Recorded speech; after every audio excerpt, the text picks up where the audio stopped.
સુરતમાં એક જ દિવસમાં બે અલગ અલગ સમૂહ લગ્નમાં 300 દીકરીઓ પ્રભુતામાં પગલાં પાડ્યા છે।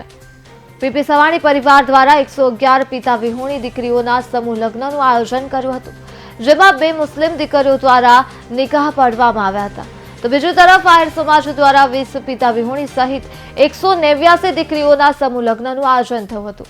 પીપી સવાણીના પિયરિયું સમૂહ લગ્નના આયોજનમાં મુખ્યમંત્રી ભૂપેન્દ્ર પટેલ પહોંચ્યા હતા, જ્યાં તેમણે દીકરીઓને નવા જીવનની શરૂઆતના આશીર્વાદ આપ્યા હતા। આ સાથે જ મોરારી બાપુ સહિતના સંતો પણ આશીર્વાદ આપવા માટે ઉપસ્થિત રહ્યા હતા। સૌને મારા નમસ્કાર। ઉત્સાહવાળું વાતાવરણ હોય ત્યારે ક્રમ અલટ સુલટ થઈ જાય, બહુ ચિંતા નહીં એમાં આજે ઉત્સાહ સમાતો નથી, અને જેને કહેવાય કે સમાજ સેવા અને સમાજ સેવામાં નિસ્વાર્થપણે કેવી રીતે કામ થાય એ સવાણી ગ્રુપ પાસેથી આપણે શીખવું જોઈએ।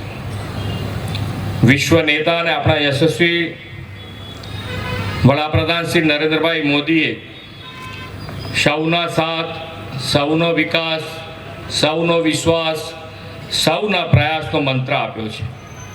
આ મંત્રને ચરિતાર્થ કરતો પીપી સવાણી પરિવાર દ્વારા આયોજિત આ સમૂહ લગ્નોત્સવ છે। પીપી સવાણી પરિવાર પિતાની છત્રછાયા વગરની દીકરીઓના લગ્ન સહિતની જવાબદારી સતત 13 વર્ષથી ઉપાડતો આવ્યો છે। 2047માં વિકસિત ભારતનો સંકલ્પ માન્ય વડાપ્રધાનશ્રીએ કર્યો છે। આપણે સાથે મળીને સામાજિક સમરસતા, સંવાદિતા અને સૌહાર્દ સંભાવ દ્વારા વિકસિત ગુજરાતથી વિકસિત ભારત બનાવીએ। આ સમૂહ લગ્નમાં સવાણી ગ્રુપ સાથે જોડાયેલા અન્ય સ્વયંસેવકોને પણ હું અભિનંદન આપું છું। આજે પ્રભુતામાં પગલાં પાડતા સૌ યુગલોને મારા અંતઃકરણના આશીર્વાદ અને સુખી જીવનની ખૂબ ખૂબ શુભેચ્છાઓ પાઠવીને વિરમું છું।